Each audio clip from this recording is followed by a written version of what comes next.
Jadi from building to living. Jadi bicara rumah itu yang pertama building, bangunannya, tempat kita bernaung supaya tidak kepanasan, tidak kehujanan dan sebagainya. Tapi bicara rumah tidak cukup hanya buildingnya. Tapi living yaitu bicara relasi yang ada di dalamnya. Relasi yang ada di dalamnya ini adalah orang-orang yang telah ditebus oleh Tuhan. 3, 2, 1, ngobrolin pesona Injil yuk setiap hari. Pagem. Sorry, siap. Lagi baca WA tadi. Iya. Oke. Halo Igreaner semua, kita jumpa lagi di ngobrolin pesona Injil. Ngobrolin pesona Injil. Nggak bosan-bosan kita ngobrolin pesona Injil. Karena ngopi setiap hari. Ngopi setiap hari. Ngobrolin pesona Injil setiap hari. Tidak ada waktu dan tidak ada saat di mana kita nggak ngobrolin Injil. Kenapa? Kenapa tuh, Pak Gem?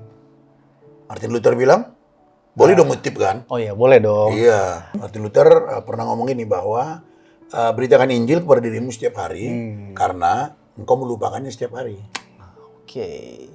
Betapa sentral berarti namanya. Iya. Namanya Injil itu ya. Daud juga pernah ngomong gitu kan. Pernah juga dia mengatakan kepada jiwanya kan. Hai jiwaku, mengapa engkau gundah gulana?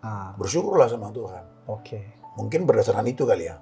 Martin Luther bisa mengatakan, sampaikanlah terus kabar baik itu kepada dirimu tiap hari. Karena tiap hari kau melupakannya. Kita melupakan karena kenapa ya? Karena memang natur kita kali Pak Gem. Atau emang karena memang hati kita, ya seperti kata John Calvin, pabrik dosa itu. Sehingga memang condongnya kita tuh melupakan. Iya, bisa juga ya. Karena emang ya kejatuhan manusia dalam dosa itu memang membuat kita tuh sering bias gitu ya. Bias. Makanya Alkitab mengatakan arahkan hatimu sama Tuhan. Itu arahkan hatimu. Mungkin ini saya bikin renungan kali ya. Boleh devotion ya. Devotion nanti bisa. Iya, kenapa kita bisa lupa gitu? Enggak, poin yang ini. Yang mana nih? Supaya kita itu jangan mendengarkan kata hati. Tapi bagian kita mengarahkan hati kita. Kayaknya pernah aku baca di Amsal ya, jangan percaya dengan hatimu ya kan? Iya. Jangan bersandar pada kekuatan sendiri. Iya. Mungkin di ini nanti bisa aku bikin devotion kita kali ya. Boleh. Ya, Tuhan Yesus bilang juga begini. Kamu saja yang jahat tahu memberi yang baik. Ya. Yesus kan ngomong sama siapa? Kepada murid-muridnya loh. Betul. Ya, ini murid yang mengikut dia. Kamu yang jahat tahu memberi yang baik kepada anak-anakmu, apalagi Bapamu di surga. Nah, kita disebut masih ada jahat. Jadi kalau kita melupakan Injil setiap hari, bisa aja. Karena Injil itu nggak nyambung sama diri kita sebenarnya. Nggak nyambung. Dari dalam hati muncul pikiran jahat gitu. Ya, beda frekuensi lah istilahnya. Nggak nyambung. Sebenarnya kita nggak nyambung sama Injil. Makanya bagian kita mengarahkan hati kita kepada Injil itu setiap hari.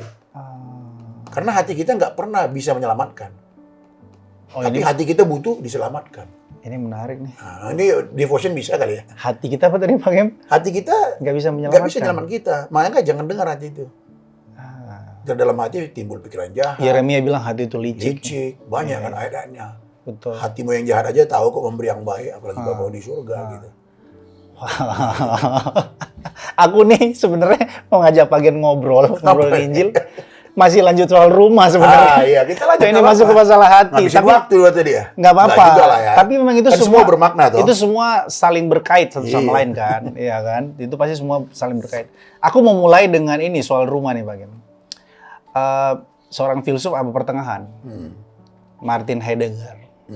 Heidegger tuh pernah bilang begini soal rumah. Jadi rumah itu bagi dia itu dalam bukunya itu dwelling, tempat tinggal, tempat berdiam. Jadi bagi dia itu rumah itu tidak hanya sekedar tempat berdiam, tempat tinggal, tapi rumah itu adalah refleksi dari jiwa.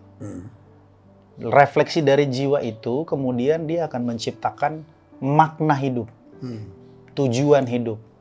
Dan di dalam rumah itulah kita bisa menemukan identitas kita sebagai manusia.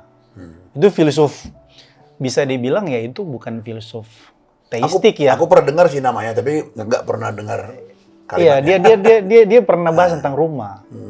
dia itu kan bukan filsuf teistik, bisa dibilang dia filsuf yang naturalistik sekaligus ya bisa dibilang dalam tanda kutip ateis lah, gitu. Dia tuh punya pandangan seperti itu, bahwa rumah itu bukan sekedar tempat tinggal, tapi refleksi jiwa yang dari refleksi jiwa itu menciptakan makna hidup, tujuan hidup, dan identitas hidup, identitas seseorang. Nah itu filsuf loh, Heidegger. Ya berarti kalau aku tangkap sih Heidegger ini, aku nggak tahu ya, belum pernah baca ya. Karena aku juga jarang baca buku filsafat. Aku coba tangkap di situ, dia mau mengatakan, Heidegger mau mengatakan bahwa kalau bicara rumah itu bukan hanya bicara buildingnya, tapi livingnya, relasi yang ada di dalamnya. Di dalam relasi itulah nanti kita bisa menemukan makna. Oh. Iya dong, itu pasti kan. Apalagi kalau kita sambung dengan Martin Buber. Kok Martin Buber? Martin Buber kan bicara tentang relasi juga. Martin Buber ya? Martin Buber ya. Yang penyanyi siapa ya? Martin Bieber. Oh, Martin Bieber itu beda. Maksud aku Justin Bieber maksudnya. Itu Justin Bieber ya. Oke, sorry. Jadi, ada juga Ricky Martin. Oh iya, jadi Martin Buber kan gitu kan. Kan apa namanya? Through the thou, a person become I. Iya. Melalui thou yaitu engkau, seseorang menjadi saya. Ini kan bicara apa? Karena ada engkau, si saya jadi bermakna. Okay. Nah itu ditemukan dalam relasi, itu pasti mungkin nyambung barangkali. Jadi di dalam rumah itu, ya apa tadi ekspresi jiwa katanya kan? Ekspresi jiwa. Ekspresi jiwa, terus apa tadi? Ekspresi jiwa yang menciptakan makna hidup, tujuan hidup, dan identitas hidup. Nah aku koneksikan pasti itu refleksi jiwa pasti ada pribadi lain yang terkonek, kan gitu pasti. Jadi bicara relasi, kemungkinan ya, saya nggak tahu. Makanya aku coba kaitkan dengan Martin Buber, through the thou, a person become I. Jadi karena ada engkau lah, makanya aku bisa memiliki kesadaran tentang aku, si saya ini. Kalau nggak ada kata engkau, kalau nggak ada engkau, bagaimana aku bisa menyadari aku saya? Jadi nggak bermakna sih sayanya. Bermakna. Sehingga aku jadi bermakna kalau ada engkau. Karena kita Kristen, thou-nya itu bisa kita connect ke Tuhan. Jadi karena ada Tuhan, ya kan, jadi through the thou a person become I gitu. Jadi karena engkau lah Tuhan, aku mengenal diriku siapa, identitasku siapa. Engkau mengatakan bahwa aku ini gambar dan rupamu ya Tuhan. Sehingga aku bisa menyadari bahwa si saya ini adalah gambar rupa Tuhan. Jadi apa kata Tuhan yang adalah thou itu, engkau itu, apa katanya? Itulah aku. Jadi aku makin menemukan kebermaknaan diriku ketika aku makin berrelasi dengan Tuhan. Tapi Kristen nggak cukup hanya vertikal kan? Harus juga horizontal. Thou-nya itu engkau sesama juga. Karena ada seorang Mike, aku akan makin melihat diriku bermakna. Karena aku diciptakan sebagai gambaran rupa Allah untuk bermakna gitu. Untuk bermakna kan. Jadi aku tahu gitu. Bahkan aku bisa belajar melalui orang-orang yang di sekitarku atau orang-orang di sekitar kita, kita bisa makin menyadari atau kita bisa melihat kemajuan kita misalnya. Misalnya terluka misalnya. Ternyata saya masih sama ya. 2 tahun lalu di luka seperti ini aku masih luka. Masih sama ya. Berarti aku kayaknya belum ada mengalami pertumbuhan ini. Bagaimana mencikapi orang yang melukai hatiku. Padahal kita juga sering kali melukai. Ya, sering melukai. Maksudnya kan untuk melihat siapa aku ini kan. Nah, karena kita Kristen kan identitas kita dalam Kristus. Makanya thou-nya itu ke sana. Tuhan Alkitab kita, Tuhan mengatakan bahwa Dia adalah Allah yang datang dari surga ke bumi menjadi manusia, menggantikan tempatku sehingga aku bisa diselamatkan, aku diadopsi menjadi anaknya. Ya kan, aku mewarisi menjadi pewaris kerajaannya. Ya kan, aku mewarisi karakter-karakternya, itulah identitasku. Jadi karena ada Dia. Itu barangkali kata si Heidegger tadi kalau kita kaitkan. Kita pasti isi dengan Pasti Heidegger yang maksud Heidegger tidak bermaksud sedalam ini sebenarnya, cuman kita bisa kaitkan karena juga diskusi. Premis kita segala kebenaran adalah kebenaran Allah ya kan. Jadi mau dari filsuf pun kita bisa jadikan itu. Kalau nggak nanti di mana pesonanya? Ya makanya. Tapi tadi menarik. Harusnya ya ya mungkin Igreaner semua dan juga orang percaya di seluruh dunia sudah ngerti lah bahwa rumah itu tidak sekedar building, tetapi juga living. Tadi Pak Gem sudah coba elaborasi lebih jauh, berangkat dari apa yang tadi aku mention soal Heidegger. Aku mau menyoroti begini Pak Gem. Orang yang living, yang di dalam rumah ini, mereka kalau punya kesadaran bahwa mereka ini gambar dan rupa Allah. Mereka harus menyembah Allah karena kita ini kan makhluk ciptaan, makhluk kekal, makhluk bekerja, makhluk relasional, makhluk sosial dan lain sebagainya. Nah, ini yang kita mau soroti itu adalah di dalam living itu sendiri bagaimana, atau gini, pertanyaan aku adalah bagaimana kita di dalam rumah itu sampai atau tiba kepada satu titik di mana kita memilih seperti Yosua. Bagaimana ingat ya waktu Yosua di Yosua pasal 24 ayat 15. 15. Dia menantang kepada bangsa Israel. Ya. Dia mengingatkan nenek moyangmu adalah penyembah berhala di seberang ini. Nah, sekarang kamu pilih mana? Kalau aku dan keluargaku, aku dan keluargaku memilih Tuhan kan? Memilih Tuhan. Ya, kalian apa? Nah, maksud aku kita coba implikasikan ke kehidupan living tadi itu. Khususnya keluarga-keluarga Kristen, khususnya jemaat Igrea nih. Bagaimana kita kemudian bisa punya awareness untuk di dalam rumah itu Injil itu yang menjadi pusat gitu.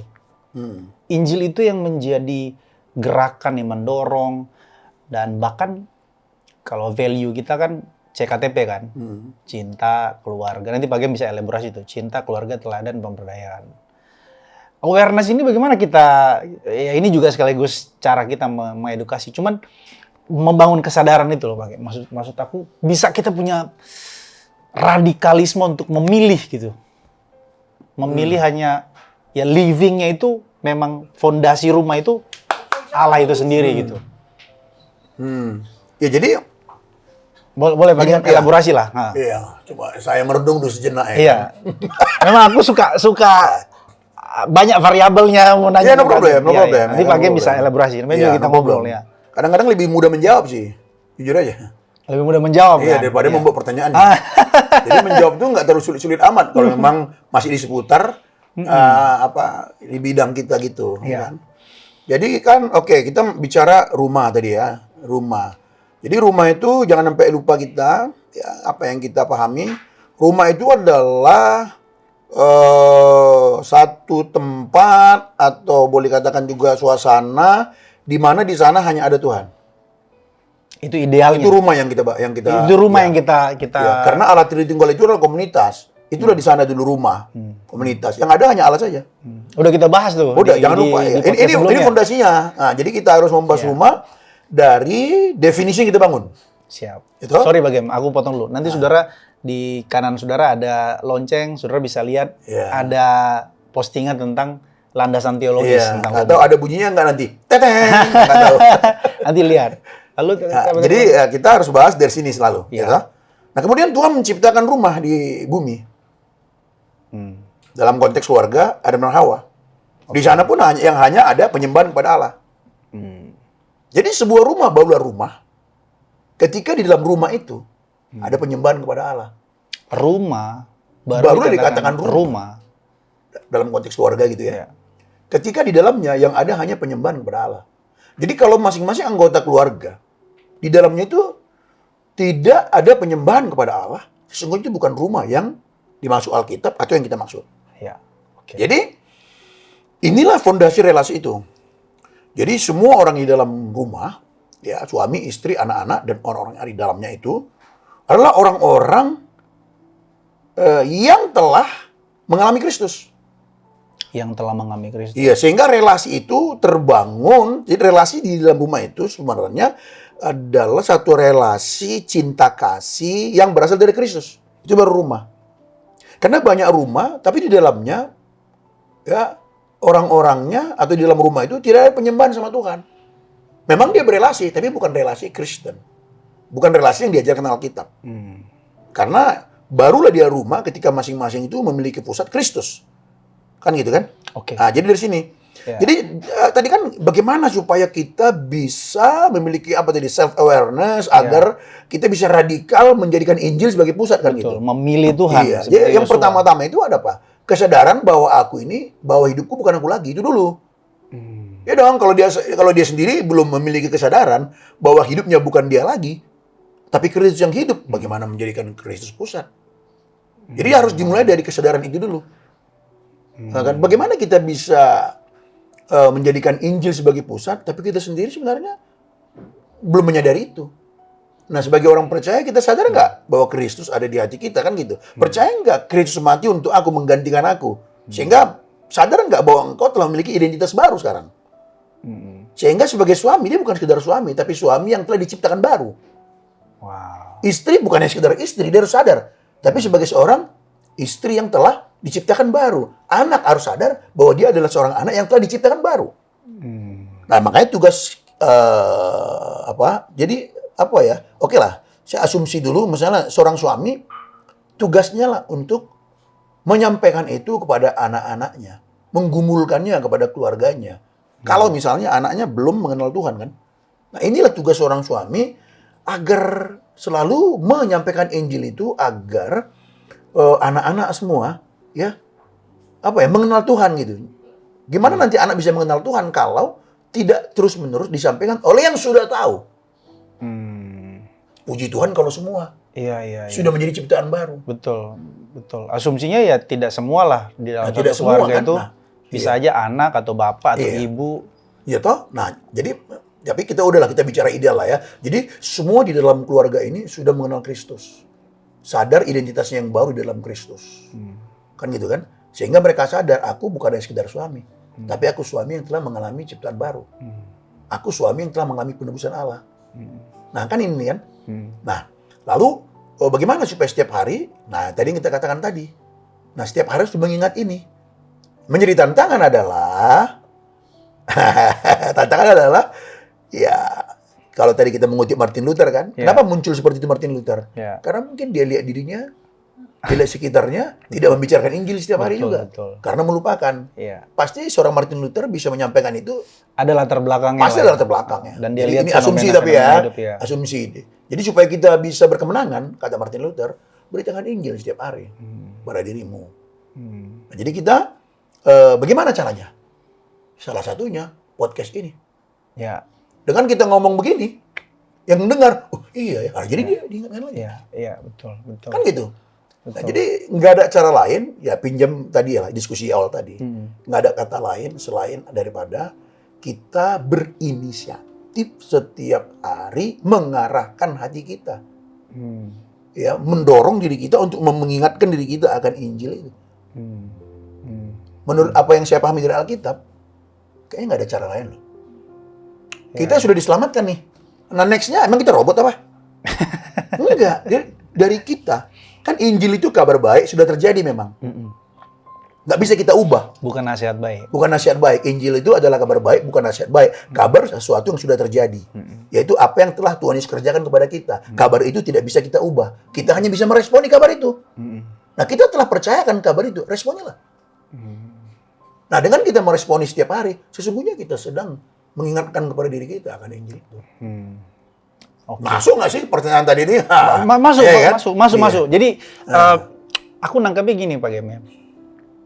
Aku harus bilang, wow, amazing ya kan? Bukan amazing. Jadi tadi sebenarnya isunya itu kadang-kadang kan gini, kita ini kan egonya gitu tuh kan tinggi Pak Gem. Tinggi dalam pengertian gini. Aduh, aku masih ngontrak Pak Pendeta. Ngontrak rumah maksudnya? Iya, masih ngontrak Pak Pendeta. Ini belum lunas-lunas. Kerjaanku pun pas-pasan, gajinya, istriku pun ya gimana lah kita bisa membangun suasana sorga, gimana lah kita bisa bahagia. Jadi isunya itu lebih kepada rumahnya gitu Pak Gem. Bukan kepada relasi dengan Allah gitu. Rata-rata kita adalah sebagian seperti itu. Bahkan bahagia itu ya kalau anak berprestasi. Contoh lebih konkretnya melihat bahwa anak itu harus mengikuti apa kata orang tuanya, bukan apa kata Injil gitu. Nah, ada nggak Pak Gep semacam nasihat kepada kita jemaat sebelum nanti aku lebih jauh lagi terkait dengan isunya itu sebenarnya bukan di kaya atau miskin, di dalam living itu sendiri di rumah gitu. Karena orang bisa tinggal di kolong jembatan, ya menurut menurut yang aku pahami ya, orang bisa tinggal di kolong jembatan kalau emang dia punya living yang benar, fondasinya Allah, berelasi dengan Allah benar, dia happy tuh Pak Gem. Iya. Ada tanggapan Pak Gem soal ini? Ya kembali lagi kan gini. Ini ngomongnya mudah ya. Iya sih. Ngomongnya benar. mudah ya. Betul. Ngomongnya mudah. Betul. Sekaligus mengencourage lah ini Ya, Pak Gem. ini ngomongnya mudah, tetapi sebenarnya apa ya? Ngomongnya mudah. Ini sulit, bukan cuma sulit sebenarnya, tapi mustahil. Kita mustahil membuat Tuhan itu kebahagiaan kita tanpa campur tangan Tuhan. Oke. Gitu loh. Nah, cuman Alkitab kita mengajarkan kenapa sampai orang bisa pusatnya itu atau fokusnya jadinya ke rumah yang ngontrak. Atau ke isi dompetnya yang sedikit. Atau isi dompetnya yang banyak. Bukan hanya sedikit loh. Iya. Bisa banyak isi dompet jadi fokus, bisa juga sedikit isi dompet jadi fokus. Iya. Nah, jadi ya sama poinnya bukan soal banyak atau nggak banyak uang ya.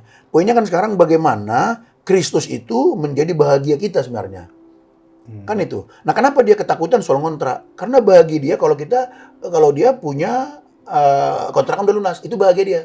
Kalau dia udah bisa bayar kontrak, rasanya ada kepuasan. Kan itu. Iya. Nah, seharusnya kalau Tuhan menjadi kebahagiaan kita, ya, Tuhan menjadi kebahagiaan kita. Nah, seharusnya kita itu nggak ada sedikit keraguan, adalah keraguan, tapi kita nggak takut bahwa kita tidak akan pernah bisa bayar kontrakan. Pasti kontrakan terbayar.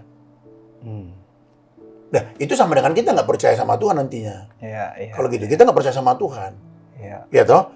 Nah, makanya ini poinnya dimulai dari mana? Poinnya dimulai dari sebenarnya kita udah pernah bahas di awal-awal terkait ini sebenarnya. Apa itu? Kalau bagi kita, nggak apa ya? itulah, Iya. Shema Israel itu harus begitu. Iya. Harus diulang-ulang. Ya, ini kan karena gini, poinnya ada seperti ada kita bahas sebelumnya itu bahwa apa sih kebahagiaan kita sebenarnya? Apa sih sebenarnya kebutuhan utama kita? Kebutuhan utama kita kan keselamatan jiwa kita kan? Itu loh, keselamatan jiwa kita kan? Kita kan orang yang seharusnya binasa masuk neraka kan? Iya. Nah, lalu kita diselamatkan Tuhan. Sadar nggak nih? Ketika seseorang sadar ini dan mengalaminya, paham betul, ini membuat dia, thank you Lord gitu. Ketika dia tahu ini kebahagiaannya, maka ya dia memiliki sebuah konsep begini, Tuhan, Engkau telah memberikan kepadaku segalanya sebenarnya. Yaitu sebuah kehidupan, relasi dengan Engkau ya Tuhan. Aku berdamai dengan Engkau. Tuhan, sekalipun Tuhan ke depan, nggak tolong aku satu saja. Nggak apa-apa Tuhan. Ideal banget kan? Sekalipun Tuhan tidak tolong saya satu kebaikan pun ke depan, no problem Tuhan. Karena Engkau telah memberikan aku segalanya. Itu kehidupan. Yaitu hidup berdamai dengan Tuhan. Iya. Tapi kan ini kayak gila rasanya ngomongnya. Betul. Tapi inilah idealisme kekristenan sebenarnya. Yang harus kita pahami. Kan gitu loh. Orang berani loh ya kerja pontang-panting siang malam sampai disakit pun demi mendapatkan jumlah uang. Betul. Radikal kan? Betul. Tapi kenapa nggak mau radikal seperti ini? Memahami bahwa Tuhan itu telah memberikan kita segalanya itu hidupnya. Sehingga kita bisa berelasi dengan Tuhan. Kita memanggil dia Bapa yang mengatakan, aku tahu kebutuhanmu sebelum kau minta. Aku pemelihara jiwamu. Nah, kenapa kita nggak mempercayakan diri kita? Tapi kalau orang kerja pontang-panting percaya banget. Dengan aku kerja keras gini, aku dapat hasil. Nah, nah, memang salah satu tantangan beriman kepada Tuhan adalah apa? Tuhan itu nggak kelihatan. Betul. Itu salah satu tantangan. Ketegangannya di situ Iya. tuh. Nah, jadi sebenarnya ya agar kita bisa menjadikan Yesus menjadi fokus hidup kita, Injil itu menjadi fokus hidup kita, itu dimulai dari awal lagi kembali. Paham nggak kita bahwa apa sih kebutuhan kita sebenarnya? Kebutuhan kita paling utama itu kan keselamatan jiwa kita. Amen. Kan itu dia. Iya. Jadi persoalan kita yang terbesar apa? Bukan rumah kontrak, tapi dosa. Inilah persoalan kita. Dosa ini sebuah persoalan yang tidak bisa kita selesaikan. Bukan pakai sukses atau nggak apapun. sukses ya Iya. Pak Gem? Iya, jadi dosa inilah menjadi masalah kita yang nggak bisa kita selesaikan. Kalau masalah kontrakan, nggak usah pakai Tuhan Yesus, bisa kita selesaikan itu. Betul. Gitu loh. Tapi kalau masalah dosa ini, mau pakai cara apapun, kita tidak bisa menyelesaikan masalah dosa yang harus kita alami ini. Nah, ini udah diselesaikan Tuhan loh. Dengan memberikan keselamatan pada kita. Dia menggantikan tempat kita. Lalu kita memiliki hidup baru. Kita memiliki relasi dengan dia. Bukankah ini segala-galanya? Ini membuat kita menangis harusnya. Nah, selanjutnya tanggung jawab kita, kerjalah baik-baik. Apapun, mau cleaning service kah, mau kondektur kah, direktur kah, kerjalah baik-baik. Di situ ada rezekinya. Nah, nanti melalui itulah bayarlah kontrakan itu. Ya. Kalau bahasa Pak Gem, kita ngomongin soal bukan rumah yang kontrak ya, rumah yang bagus Pak Gem. 31 pintu pun rumahmu, ya kan? Apa gunanya semua itu kalau kau kehilangan nyawa ya kan? Ya, itu jelas Matius 16 ayat 25 dan 26. Besar pun rumahmu. Iya. Kalau nggak selamat kau, Iya, buat apa gunanya seseorang memiliki harta dunia ini, ya kan? Iya. Kalau jiwanya binasa. Iya. Nah, jadi ini yang harus kita paham. Kita pahami harus ini basic banget. Nah, kalau ini kita masih manusia nih, coba dicubit masih sakit. Ya, ya. Nah, ini repotnya. Jadi maksudnya gini, jadi mau kita abaikan itu firman. Ya. Hanya karena aku masih manusia. Yes. Satu sisi ya aku masih manusia, oke, kita terima. Tapi jangan tolak ini, gitu loh. Iya, betul. Kebenaran ini jangan tolak bahwa persoalan kita itu yang paling besar itu adalah masalah dosa. Sudah diselesaikan. Kalau persoalan kita yang paling utama itu adalah dosa sudah diselesaikan, kebalikannya berarti keselamatan itulah menjadi kebutuhan utama kita. Keselamatan itu bicara apa? Kita berdamai dengan Allah. Kan gitu. Nah, dalam berdamai dengan Allah ini, ya kan, di sinilah kita tadi mengingatkan terus kasih karunia Tuhan ini, kebaikan Tuhan ini. Kalau setiap hari kita terus mengingatkan diri kita akan ini, ya, lalu kita pergi bekerja pun semuanya kita sadar ini semua karena anugerah Tuhan. Ya, kita dapat pekerjaan, lalu kita bisa mengerjakan, itu pun semua karena anugerah Tuhan sama kita kan. Ini menurut saya nih ya, Ya. ini tesis ini, tapi pasti benar, nggak mungkin salah. Apa tuh? Nggak akan muncul Tuhan, gimana? Nggak mungkin ada muncul ketakutan yang gini. Apa ya, aku nggak mau salah gini loh. Salah nggak takut? Enggak. Kekhawatiran misalnya. Salah nggak khawatir? Enggak. Yang salah itu dikuasai khawatir. Yang salah itu dikuasai takut. Kalau kita khawatir itu bagus. Berarti kita apa? Peduli dong. Rumah-rumah kontrak ini nggak khawatir misalnya. Kau nggak peduli mau tidur dimanapun. Kau nggak peduli anak-anakmu berarti. Ya. Rumah udah mau habis kontrakan. Lalu sebagai dia kepala keluarga, dia pikir, aduh gimana ini? Aduh ini coba sini kayaknya berat ini. Dia khawatir. Atau rumahnya mau disita gitu. Iya, itu good kalau dia khawatir. Karena dia akan memikirkan lagi strateginya apa, doa sama Tuhan. Kan gitu. Tetapi jangan dikuasai khawatir. Kalau nanti dikuasai khawatir, berantakan semua. Makan pun berantakan, relasi dengan istri pun berantakan, relasi dengan anak-anak berantakan, pekerjaan berantakan. Semua kenapa? Karena dikuasai oleh si khawatir. Takut, nggak ada salah takut. Tapi jangan dikuasai takut. Iya. Kesalahan murid-murid yang di perahu yang ada tong ombak. Iya. Kesalahan Waktu mereka apa? nyebrang. Ya, ketakutan mereka apa? Mereka dikuasai ketakutan. Takut. Guru, kau tidak pedulikah sama kami? Iya, kalau rasa takut. Kita akan binasa. Yesus aja takut kan? Iya benar. Sampai menetes. Takut. Tapi dia jadi kuasai takut. Iya. Dia ngomong, aku takut, aku sedih. Kan itu dia bilang. Kita apa adanya, kata Alkitab. Sorry aku potong. Kalau bahasa Pak Agim itu yang bahwa jangan berpikir bahwa Tuhan menyertai tidak ada masalah. Iya. Ya kan? Iya. Terus jangan berpikir Tuhan menyertai bukan berarti tidak ada masalah. Ya, itu dia. Ada masalah bukan berarti Tuhan meninggalkan kita. Iya. Tuhan tidak menyertai. Jadi poinnya bukan soal ada masalah atau nggak ada masalah. Poin kita adalah ingatkan diri kita bahwa Tuhan tidak pernah meninggalkan kita. Amen. Dia sudah buktikan itu melalui kedatangannya dari sorga, ya kan? Ini jadi panjang nih. Nggak apa-apa. Jadi panjang nih. Coba kita lihat secara story of the gospel-nya kan? Story of the gospel ya. Ya kan?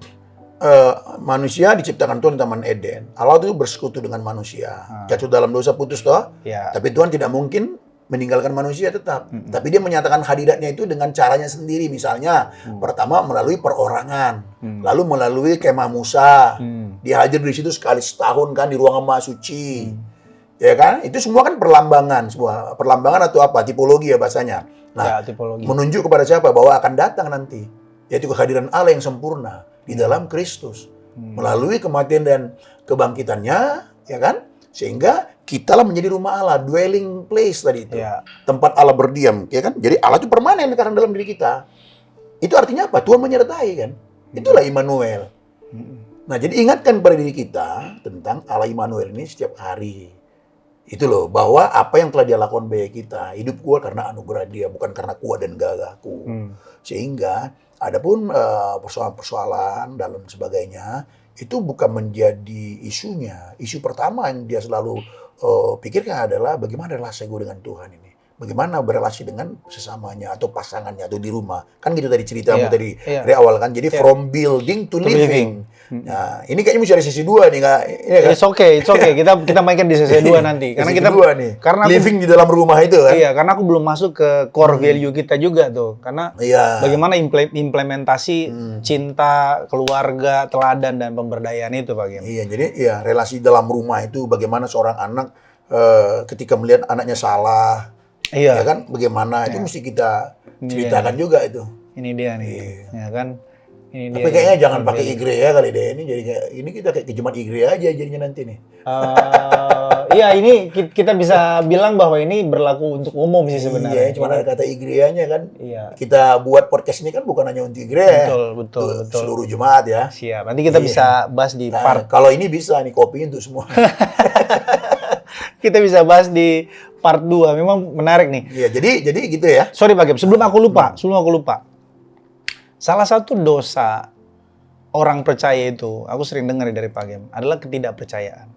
Mungkin salah satu membuat orang jadi tidak punya kesadaran bahwa mau sukses itu baca aja buku-buku sukses. Tapi dengan suksesmu itu, dengan uangmu itu, dengan apapun itu nggak akan bisa menyelesaikan persoalan utama, yaitu dosa kan. Nah, kesadarannya harus kita bangun di keluarga.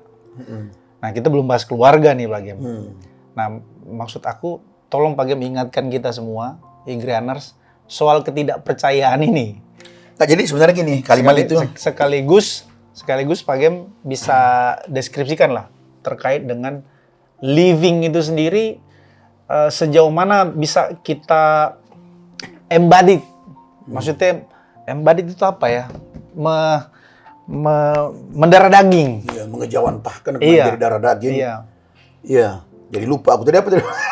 Tadi terakhir. Yang pertama tadi. Ketidakpercayaan.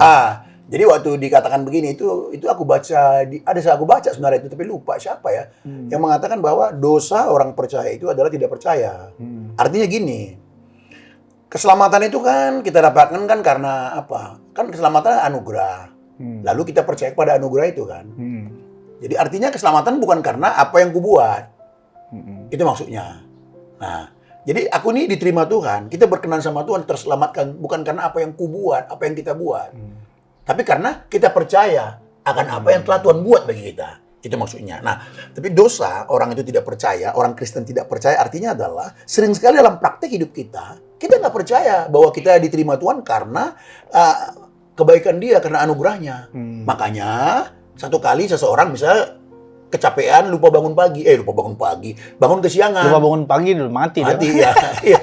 Maksudnya dia lupa. Dia kesiangan lah. Langsung mandi, langsung berangkat. Iya, lalu tengah jalan, aku belum baca firman tadi, biasa aku baca firman. Aku belum, sial aku kali ya. Tuhan marah sama aku ya, gitu. Iya. Nah ini kan dia pikir Tuhan tuh berkenan sama dia karena rajin baca Alkitabnya. Berarti dia nggak percaya bahwa dia diterima Tuhan karena kasih karunia. Nangkap maksudnya kan? Nangkap. Nah, itu yang poin yang kita maksudkan gitu. Bukan berarti, kalau gitu nggak usah berdoa, enggak.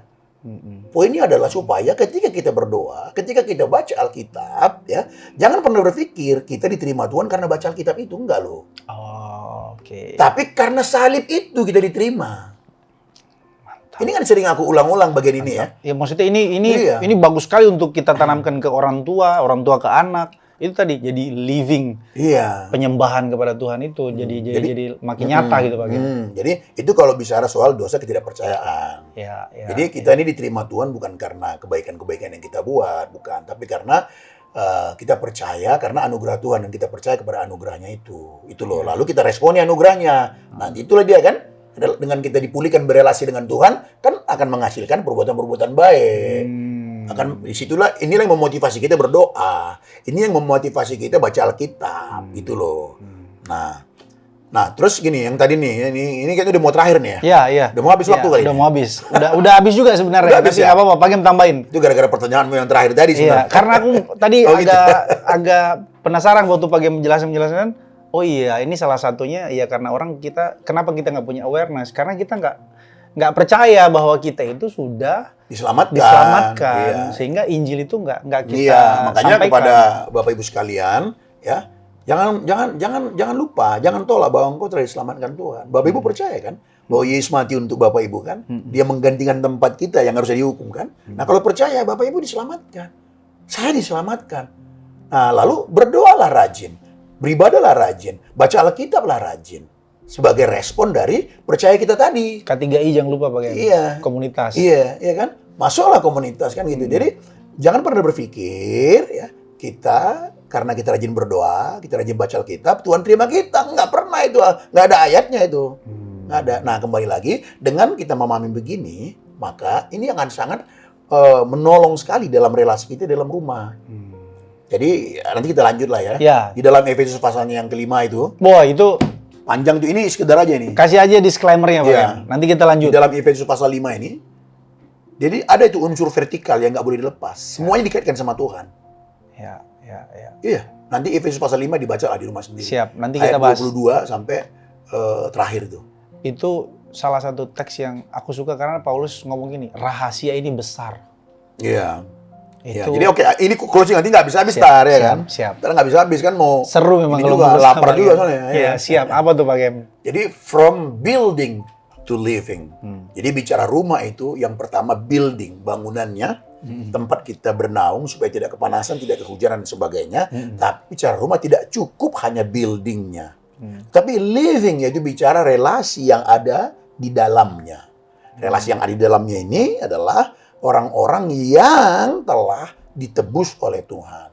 Sehingga seorang suami, dia bukanlah sekedar suami, dia harus melihat dirinya, dia harus sadar dirinya bahwa dia adalah seorang suami yang telah ditebus Tuhan. Amen. Seorang istri yang telah ditebus Tuhan. Seorang anak yang telah ditebus Tuhan. Nah, ketika dalam rumah memiliki kesadaran seperti ini, ya, di sini nanti akan belajar untuk berelasi itu dalam kekurangan-kekurangan satu sama lain, gitu kan?